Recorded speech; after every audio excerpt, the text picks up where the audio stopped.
Zay ny makasika amin'ny trangeny soavimasoandro igny fa raha eo amin'ny tontolon'ny asa-panjakana kosa indray dia mampiatrano ilay fiaonan'ny minisitra misahana ny asa-panjakana eto Afrika Madagasikara ifolakandro no nosokafana tetsy amin'ny CCI Vato ity fiaonana ity. Betsaka ny ezaka tokony tanterahana amin'ny fanatsarana ny asa-panjakana ary tsy maintsy tanterahana ireo fehi-kevitra mivoaka tamin'ny fivoriana momba ny asa-panjakana izay natomboka amin'ny volana janoary 2021 hoy ny praiminisitra lehiben'ny gouvernement sady tompona andraikitra voalohany ny asa-panjakana Jean-Omer Bersika androany teto amin'ny CCI Vato. Nambarany fa anisany mbola retina sy olana goavan'ny asa-panjakana malagasy ny fisian'ny vesatra amin'ny fikarakarana tota-taratasy eo amin'ny birao-panjakana, eo ihany koa ny fisian'ny kolokolo samihafa.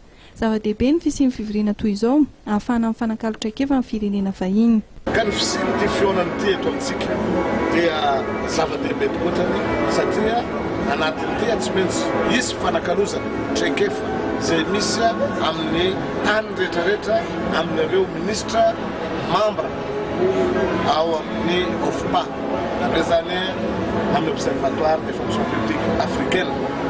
Ka ireo ministra ireo samy mitondra ny expérience izay hitany amin'ny toerana misy azy any ifanakalo eto ary tady lalana vaovao izorana mba ahafahana manatsara hatrany ny fitondrana ny asa-panjakana.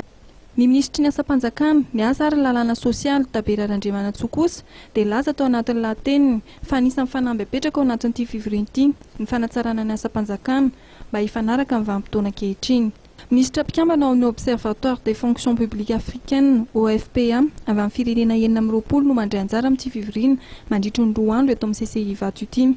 Anisany manana solotena ao anatin'ity fivoriana ity Angola, Benin, Burkina Faso, Burundi, Cameroun, Congo, Côte d'Ivoire, Gabon, Guinée-Bissau, Mali ary Mauritanie.